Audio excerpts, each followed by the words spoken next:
The PlayStation 5 has had a pretty eventful first few years of its lifespan, with the console releasing in 2020. In the first 3 years that it's been out, even though most just got one last year, that time was pretty crazy, the PS5 has managed to release amazing new games, add new features that's only improved the console, and continue the legacy of the long-running brand. But they're not perfect because they haven't brought back PlayStation home. Sony, please.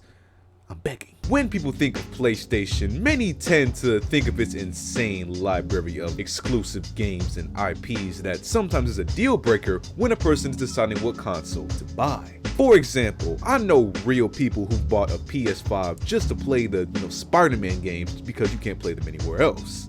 Well, you can on PC now, but still. Many people look to PlayStation for the quality games that they offer, which sets a lot of pressure on Sony to release the best content. And I mean, that's how it should be, Game companies should always have a high standard for what they allow to be released on their systems, but there's no doubt with the way that Sony is regarded, their process for choosing what games are published by them is very crucial. And some of this crucial process was shared recently by a boss at PlayStation, Shuhei Yoshida.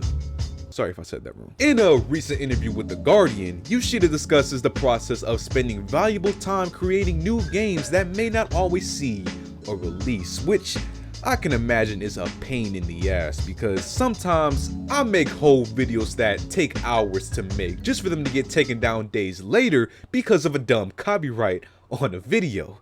Isn't that crazy, YouTube? Yoshida expressed how he does his best to aid the process of developers making a game, but at the end of the day, a lot of good ideas just aren't enough and many ideas get canceled. In this interview, he stated PlayStation embraces new ideas and many of them fail. We do a prototype, we evaluate, we decide whether to spend more time and resources, or we just stop. We canceled so many games. I usually try to convince the developer that I'm trying to save them from getting stuck with this project. Now, while this can be somewhat expected for a lot of, completely new games, I mean, if every person was able to put a game out on PlayStation, the store would look like the new games tab on Steam with anime titties everywhere. But what comes as a surprise, to me at least, is the fact that some of the games that Yoshida is talking about are sequels and spin-off titles to games already established for the PlayStation market. For example, Days Gone, the 2019 zombie shooter game that was exclusive to PlayStation, had a sequel title in the works that was later cancelled.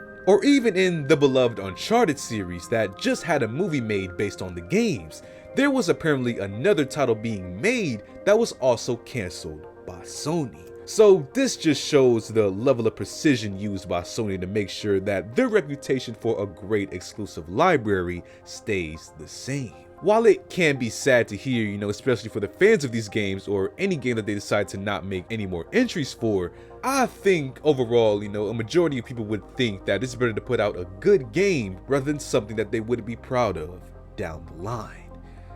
So how the Destruction All-Stars game made the cut is beyond me. So I think this is really interesting insight on the process that Sony takes in putting out new games. While it can be sad for creators trying to get their ideas out on the system, I still hope that PlayStation continues to hold their games to a high regard.